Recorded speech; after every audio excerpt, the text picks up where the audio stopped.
एक छोटे से गांव में एक साधु बाबा आए और गांव वालों से पूछा, क्या तुम मानते हो कि कर्म बड़ा है या भाग्य? गांव के लोग एक एक करके जवाब देने लगे। कुछ ने कहा कि भाग्य बड़ा है और कुछ ने कहा कि कर्म बड़ा है। बाबा ने सभी की बात सुनी और एक उदाहरण प्रस्तुत किया। उन्होंने गांव के सबसे गरीब किसान और सबसे अमीर व्यापारी को बुलाया। बाबा ने किसान से पूछा, तुम्हारी फसल की स्थिति कैसी है? किसान ने उत्तर दिया, मेरे खेत में बहुत कम फसल होती है, बारिश सही से नहीं होती और बाजार में दाम भी कम मिलते हैं। फिर उन्होंने व्यापारी से पूछा, तुम्हारी व्यापार की स्थिति कैसी है?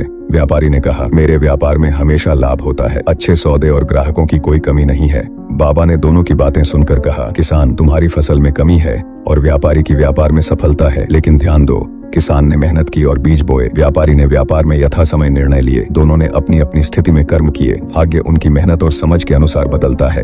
फिर बाबा ने कहा, भाग्य सभी को एक जैसा नहीं मिलता, लेकिन कर्म हम सबके हाथ में है। कर्म ही भाग्य को आकार देता है, इसीलिए कर्म बड़ा है, भाग्य नहीं।